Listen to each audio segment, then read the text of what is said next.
paz do Senhor, meu amado, bem-vindo de volta à nossa escola bíblica.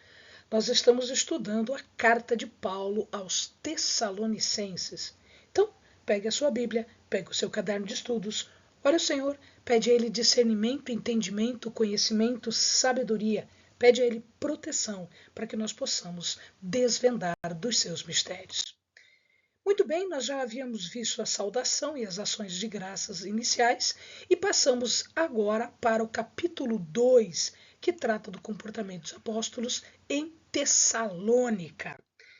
Neste ponto nós vemos o seguinte, tanto o capítulo 1, 2 e 3 tem um propósito de exortação dos tessalonicenses.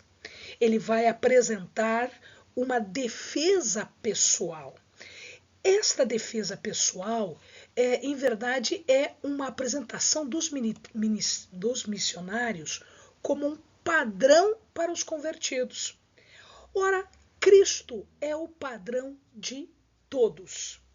Entretanto, quando nós vemos que alguém está seguindo os passos de Jesus, esta pessoa passa a ser também um padrão, também passa a ser um modelo para aqueles que estão em volta. Por quê? Porque ele reflete Jesus na vida deles. Então, estes missionários, eles se tornam um padrão para os novos convertidos em suas próprias vidas. Essa defesa era nesse sentido.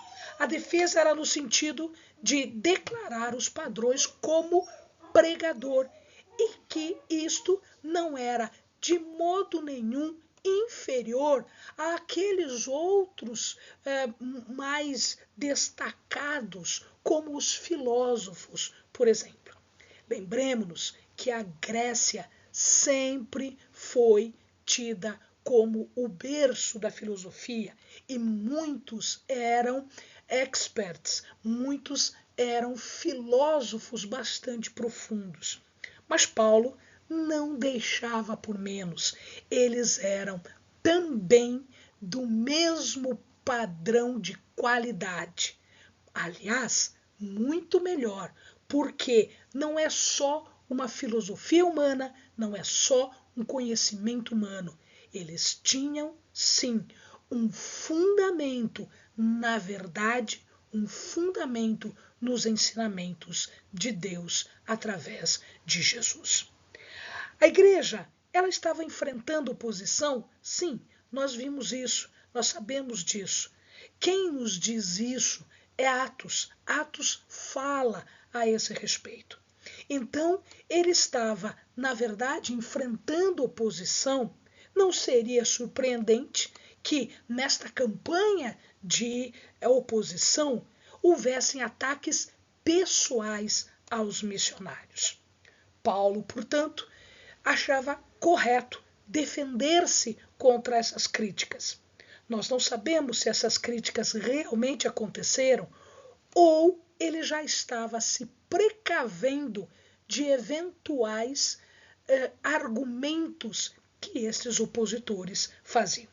Portanto, o assunto principal aqui é a descrição do caráter da sua visita.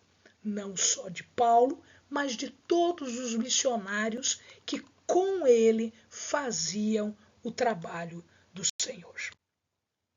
Ele conclama os tessalonicenses a testificar. Ora, o testemunho dos tessalonicenses era importante. Por quê? Porque eles haviam acompanhado todo o ministério de Paulo no pouco tempo que ele estava com os tessalonicenses. Portanto, eles poderiam testificar de que tudo que Paulo fez era verdade. E tudo que ele estaria falando agora por carta também era verdade.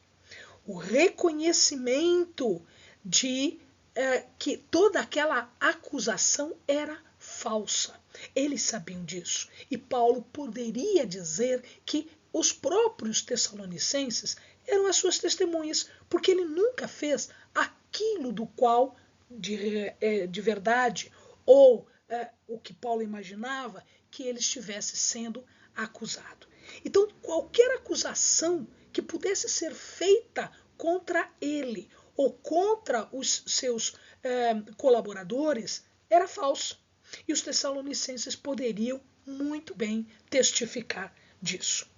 Paulo vai além. Ele diz que os frutos do seu trabalho poderiam ser vistos, e estes frutos eram completos e eram plenos. Ora, portanto, a visita de Paulo a Tessalônica não foi infrutífera. Ela produziu efeitos, ela produziu frutos. Ela não foi oca, não foi vazia, não foi sem propósito, não foi falsa, foi séria. Portanto, o ministério de Paulo foi eficaz, produzindo resultados. Não houve falta ou de poder ou de substância. A pregação de Paulo e dos seus colaboradores trouxe aos tessalonicenses as verdades do Evangelho, trouxe aos tessalonicenses a realidade do caminho que foi aberto por Cristo para a salvação. Ele menciona também a visita a Filipos. Nós sabemos o que aconteceu em Filipos, porque aqui ele não conta especificamente, mas nós sabemos o que aconteceu em Filipos, porque em Atos 16, do verso 19 ao verso 40, Lucas conta para nós quais eram as dificuldades enfrentadas por ele em Filipos. Paulo e Silas foram presos, foram açoitados, foram colocados no cárcere. Mas por que eles sofreram isso tudo? Porque a sua pregação afetou o interesse daqueles que vendiam ídolos, daqueles que eram idólatras. Ele trouxe, então, prejuízo financeiro para essas pessoas que estavam enganando os filipenses. Eles foram ultrajados? Foram. Esse ultraje, em verdade, era a degradação que eles sofreram. Aquilo que foi ser açoitado, preso, colocado no cárcere, isto era uma degradação, isto era um ultraje para quem era mensageiro do Deus Altíssimo. Mas isto tudo que eles sofreram não os fez parar, muito pelo contrário, eles não impediram a obra de Paulo, de Silas, dos seus companheiros. Muito pelo contrário, não houve impedimento, houve ousadia. E essa ousadia não era uma ousadia específica da pessoa de Paulo, porque Paulo não era, ele por si, naturalmente, ele não era uma pessoa ousada. Mas por que ele podia ser ousado agora? Qual era a característica dessa sua ousadia? A sua ousadia existe porque ele confia em Deus. E ele sabe que Deus vai sustentar os seus servos na missão.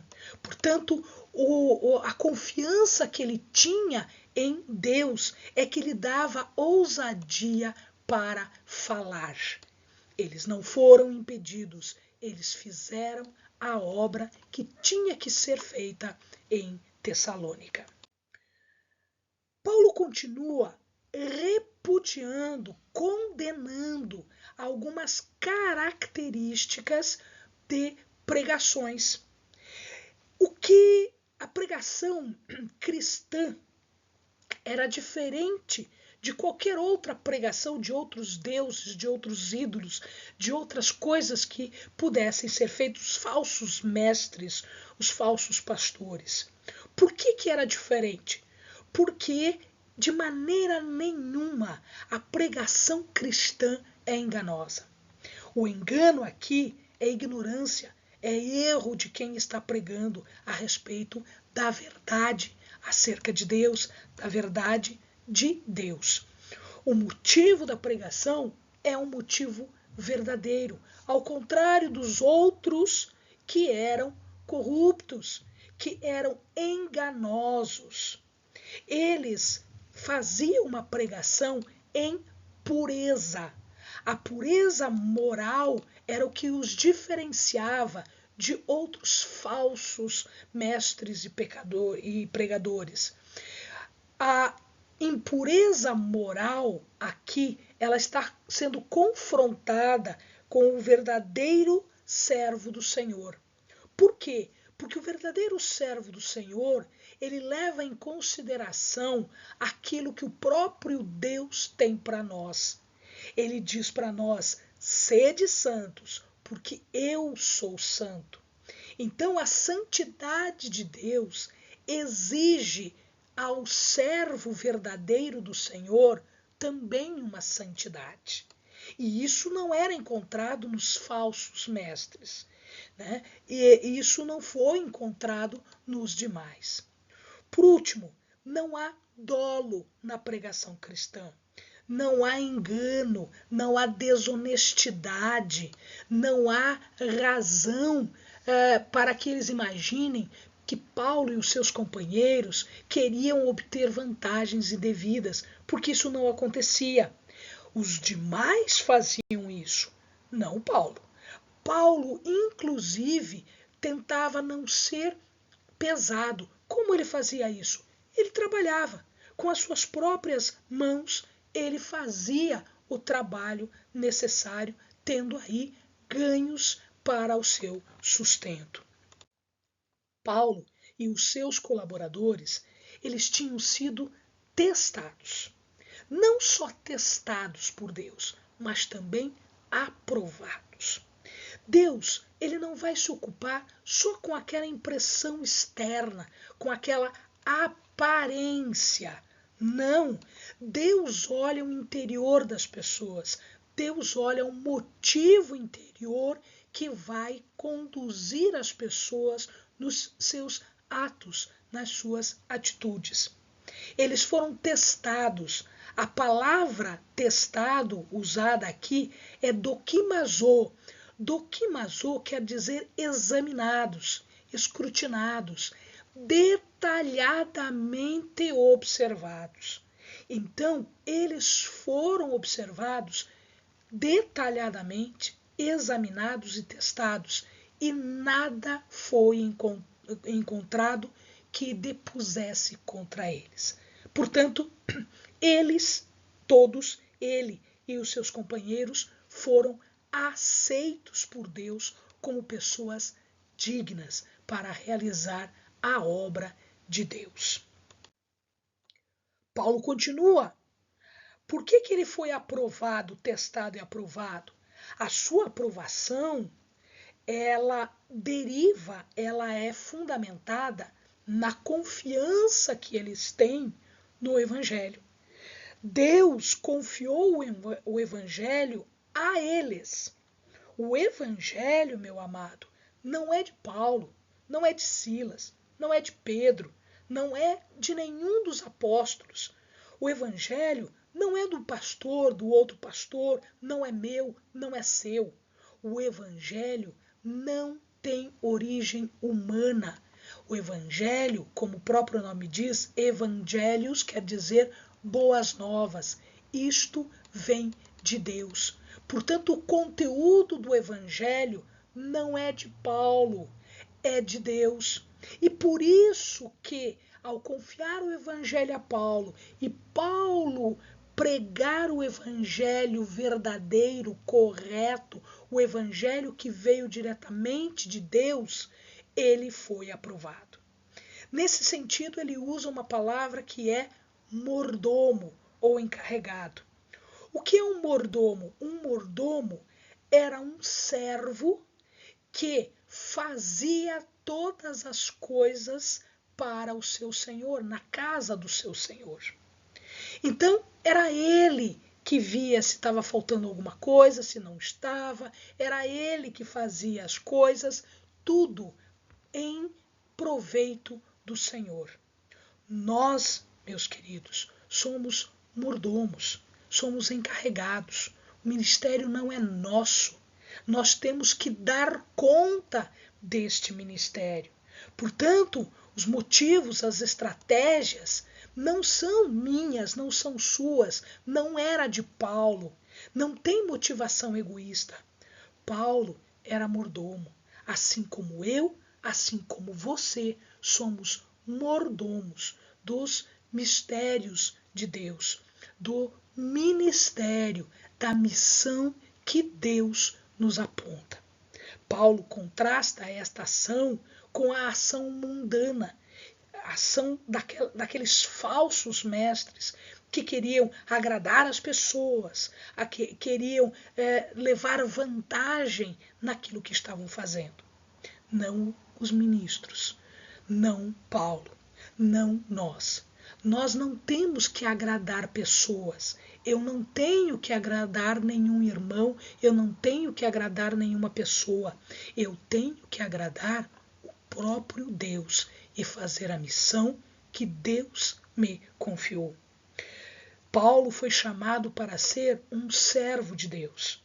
Logo, sendo servo de Deus, o seu dever é agradar a Deus. Quem me chamou, quem te chamou, não foram pessoas, foi o próprio Deus. Portanto, nós somos mordomos da missão, mordomos dos mistérios, mordomos daquilo que o Senhor revela para nós, para que nós possamos entregar a outras pessoas e estas, por sua vez, fazerem isso com terceiras pessoas. Portanto, eu não tenho que agradar pessoas, eu tenho que agradar ao Senhor, eu tenho que agradar a Deus, porque afinal de contas, nós somos servos de Deus. Paulo vai se recordar que eles sabem por si mesmos, ninguém contou para os tessalonicenses, eles sabem o que Paulo diz é verdade, porque eles vivenciaram a missão de Paulo em Tessalônica. O apóstolo nunca foi um bajulador, muito pelo contrário. Ele nunca lisonjeou alguém, né? Ele nunca falou bem, rasgou seda para uma pessoa para que a mensagem fosse aceita. Não, é o Espírito Santo que vai fazer a obra de acordo com aquilo que ele vai nos indicar para fazer. Paulo chama também a Deus como sua testemunha. Não são só os tessalonicenses as testemunhas de Paulo, mas também Deus como sua testemunha. Ele não usava de intuitos gananciosos, cobiça, desejo de despojar as outras pessoas, tirar delas o que elas têm para si próprio. Não era hipócrita, não tinha um desejo velado, né, segundas intenções, exploração. Não, Paulo não era assim. Os tessalonicenses sabem disso e o próprio Deus também sabe disso. Paulo rejeita uma terceira acusação que eventualmente pode ter sido feita. Ele estava procurando glória de homens. Não, além dos ganhos materiais, riquezas, ele também negava, ele não estava buscando honra, ele não estava buscando status, ele não buscava prestígio, fama que viesse da pregação. Procurar a aprovação, a recompensa divina era o motivo de Paulo. E este motivo, para ele, para mim e para você, é um motivo digno. A tentação aqui que Paulo está falando é uma tentação sutil, a da soberba espiritual. Só eu sei, só eu falo em nome de Deus, só eu conheço a verdade. Não, não é assim. Então não é esse status, esta glória, esta soberba espiritual que pudesse ter sido acusado. Paulo nega isso e os tessalonicenses sabiam disso também. Pois muito bem, apesar de toda a sua posição, ele tinha direitos legítimos dentro da comunidade? Sim, ele tinha. Ele foi a pessoa que levou uma mensagem importante. Portanto, ele era importante para a comunidade.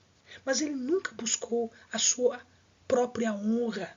Não, não como outros ministros pudessem fazer. Paulo não queria ser um fardo, ser um peso para a igreja, no sentido de que toda a sua necessidade material fosse suprida pelos tessalonicenses.